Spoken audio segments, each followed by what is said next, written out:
الہی تیری خاطر ہو۔ الحمدللہ رب العالمین والصلاة والسلام علی عبداللہ ورسولہ نبینا محمد وعلی آلہ وصحبہ اجمعین، اما بعد۔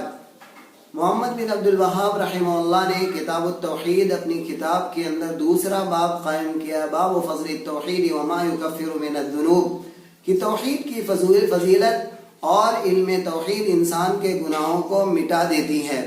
اللہ رب العالمین نے قرآن کریم کے اندر ارشاد فرمایا، الذین آمنوا ولم یلبسوا ایمانہم بظلم، جو لوگ اپنے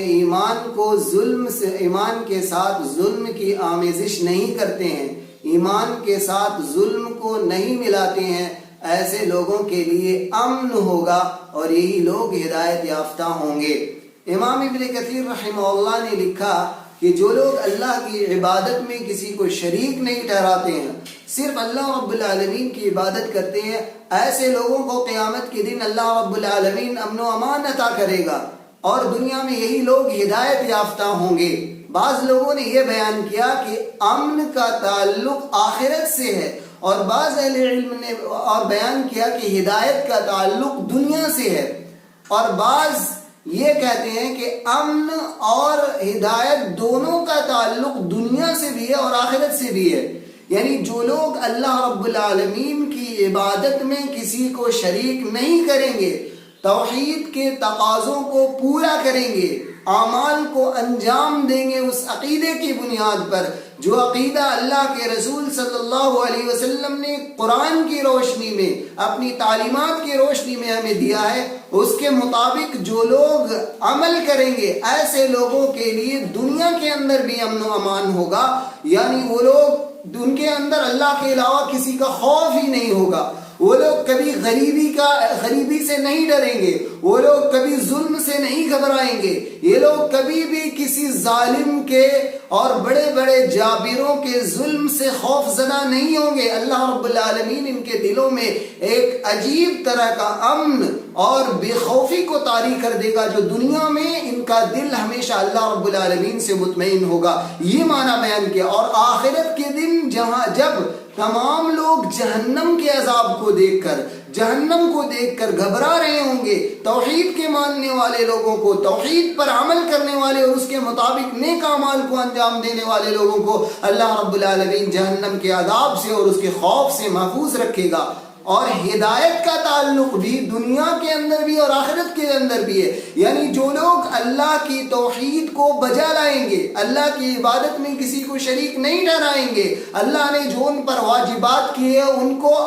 صحیح طور سے انجام دیں گے، تو ایسے لوگوں کو دنیا میں اللہ رب العالمین صحیح راہ کی طرف رہنمائی کرے گا، یعنی صراط المستقیم دکھائے گا، اور قیامت کے دن بھی ہدایت دے گا۔ یعنی آپ قیامت کے دن ہدایت کیسے ہو سکتی ہے، آپ کا یہ سوال ہو سکتا ہے، لیکن قرآن کریم نے اس کا جواب یوں دیا، احشروا الذین ظلموا ازواجهم وما كانوا يعبدون من دون اللہ فاہدوهم الى صراط الجحیم، کہ جن لوگوں نے ظلم کیا ہے، یعنی شرک کیا ہے، ان لوگوں کو اور ان کے گھر والوں کو، بیویوں کو اور بچوں کو تم جہنم کی طرف راہ دکھا دو۔ یہ اللہ رب العالمین نے کہا، ہدایت قیامت کے دن بھی ہوگا۔ اور اللہ تعالیٰ مومنوں کو قرآن کریم کے اندر کہا، ان الذین آمنوا وعملوا الصالحات یہدیہم ربہم بایمانہم، جو لوگ ایمان لے آئے اور نیک اعمال کیا، ان کا پروردگار ان کو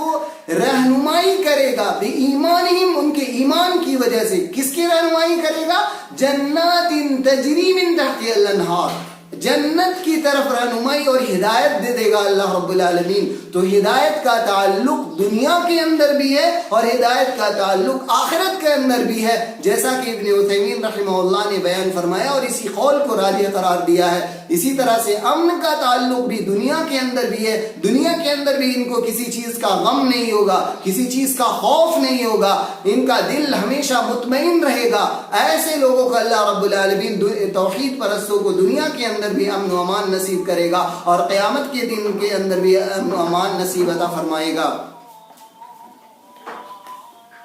اور دنیا کے اندر بھی انہیں ہدایت دے گا اور آخرت میں بھی ہدایت دے گا۔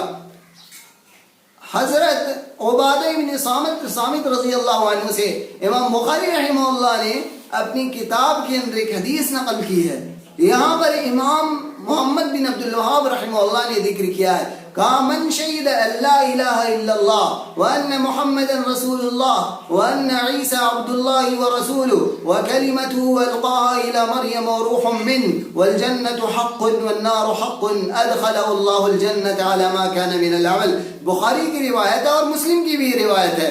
میں نے آپ کے سامنے بخاری کی روایت اور ان کے الفاظ کو ذکر کیا ہے. اللہ کے رسول صلی اللہ علیہ وسلم نے فرمایا، جو شخص یہ گواہی دیتا ہے کہ اللہ کے علاوہ کوئی بھی سچا معبود نہیں ہے، اور جو یہ گواہی دیتا ہے کہ محمد صلی اللہ علیہ وسلم اللہ کے بندے اور اس کے رسول ہیں، اور جو یہ گواہی دیتا ہے کہ عیسیٰ علیہ السلام بھی اللہ کے بندے اور اس کے رسول تھے، عیسیٰ علیہ السلام اللہ کے کلمہ کن سے پیدا ہوئے تھے، اللہ نے اپنے کلمہ کو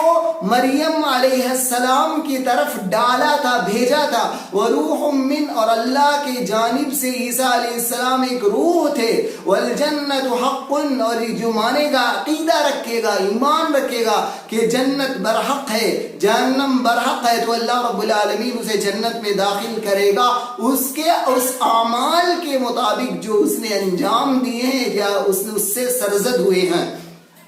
اللہ کے رسول صلی اللہ علیہ وسلم نے اس حدیث کے اندر شہادت کا لفظ بیان فرمایا، من شہد ان لا الہ الا اللہ،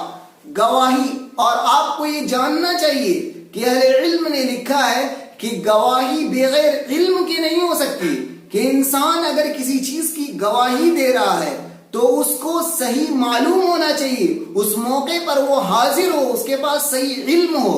اور اہل علم نے کہا کہ شہادت کے اندر صدق بھی لازم ہے، کہ انسان اس کو سچا جانتا ہو، اس کو صحیح سمجھتا ہو. اگر ایک انسان کسی چیز کی گواہی دے رہا اور اس کو جان رہا لیکن اس کو سچا نہیں سمجھتا ہے تو اس کی گواہی نہیں مانی جائے گی، اس کی گواہی صحیح نہیں ہوگی. اسی طرح سے گواہی کے اندر نطق بھی ہے. انسان جو شخص گواہی دینا چاہتا ہے کورٹ کے اندر، عدالت کے اندر، تو اس شخص کو اپنی زبان سے اقرار کرنا ہوگا، یہ بھی شامل ہے. اور شہادت اور گواہی کے اندر عمل بھی لازم ہے، انسان کو عمل کر کے دکھانا ہوگا، تبھی اس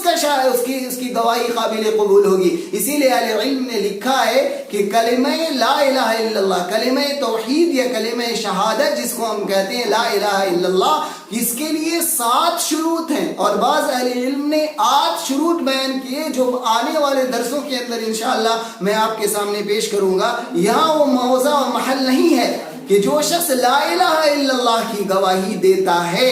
ایسے یعنی اس کے تقاضوں پر عمل کرتا ہے، اس کو صحیح طرح سے سمجھتا ہے، اس کو سچا سمجھتا ہے، اس کو یقین کرتا ہے، اس کے مطابق عمل کرتا ہے، اللہ رب العالمین کے سامنے اپنے آپ کو اللہ کے حوالے کر دیتا ہے، ایسے شخص کی گواہی اللہ کے یہاں قابل قبول ہوگی اور اس شخص کو اللہ رب العالمین جنت کے اندر داخل کرے گا.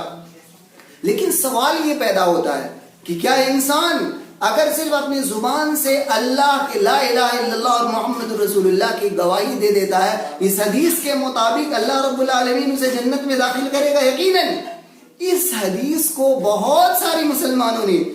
غلط اس کا مفہوم سمجھ لیا، اور انہوں نے یہ سمجھا کہ لا الہ الا اللہ محمد رسول اللہ کہنے کے بعد انسان جو چاہے عمل کرے اللہ رب العالمین اسے معاف کر دے گا. لا الہ الا اللہ پڑھ لیا، وہ نماز نہ پڑھے، روزہ نہ رکھے، حرام کاری کرے، حرام روزی کمائے، ظلم و زیادتی کرے، ڈاکہ زنی کرے، کسی کو گالی دے، کسی کے ساتھ مار پیٹ کرے، کیسا بھی عمل کر لے، اس نے لا الہ الا اللہ کہہ دیا ہے، قیامت کے دن اللہ رب العالمین اسے جنت میں داخل کر لے گا. تو سمجھ لیجئے یہ اس کا سمجھنا غلط ہے، اس کی یہ غلط فہمی ہے. اللہ رب العالمین قیامت کے دن اللہ رب العالمین جنت کے اندر جو لوگوں کو داخل کرے گا، اس حدیث کا صحیح معنی یہ ہے کہ ایک مومن اور مسلمان جو لا الہ الا اللہ کا اقرار کرتا ہے، اللہ رب العالمین اس کو جہنم کے اندر ہمیشہ ہمیش نہیں رکھے گا. کون؟ وہ مومن جو اللہ پر ایمان لاتا ہے اور اللہ رب العالمین نے اس کے اوپر جو فرض کیے ہیں، جو واجبات اس پر واجب کیا ہے، اس کو جب انسان مانتا ہے، انجام دیتا ہے، ایسے شخص کو اور ان گناہوں سے بچتا ہے، اللہ رب العالمین نے جو چیزیں حرام کی ہے ان چیزوں سے دور رہتا ہے، ایسا شخص قیامت کے دن فوراً جنت میں چلا جائے گا۔ اگر اس سے کچھ گناہ صادر بھی ہو جاتے ہیں تو اللہ رب العالمین اسے معاف کر دے گا، یا اس کو دوسرے الفاظ میں آپ یوں سمجھ سکتے ہیں، جس کی نیکی اس کے گناہوں سے زیادہ ہو جائے، ایسے شخص کو اللہ رب العالمین اپنے فضل سے معاف کر کے اسے جنت میں داخل کر دے گا۔ یعنی جب انسان کے اندر توحید کامل ہوگا، وہ انسان عمل سے پیچھے رہ ہی نہیں سکتا ہے۔ یہ ممکن ہی نہیں کہ ایک شخص اہل علم کہا کرتے ہیں کہ یہ ممکن ہی نہیں کہ جو شخص جس کا اللہ پر مکمل ایمان ہو وہ ایک وقت کا نماز بھی چھوڑ دے، جس کو اللہ پر مکمل ایمان ہو، جو توحید پرست ہو، لا الہ الا اللہ کی گواہی دینے والا ہو، وہ شخص نماز کو چھوڑ دے یا روزے کو چھوڑ دے یا حرام کام کرے یا واجبات کو ترک کر دے، یہ ممکن ہی نہیں ہے۔ لیکن اگر کوئی مسلمان ایسا ہے جو لا الہ الا اللہ مانتا ہے اور وہ فرائض کو انجام دیتا ہے، لیکن اس کے باوجود اس سے کچھ گناہ سرزد ہو جاتے ہیں، تو اللہ رب العالمین اپنے فضل سے اسے معاف کر سکتا ہے۔ لیکن جس شخص کا گناہ اس کی نیکیوں سے زیادہ ہو جائے، گناہ زیادہ اور نیکی کم ہو گئے،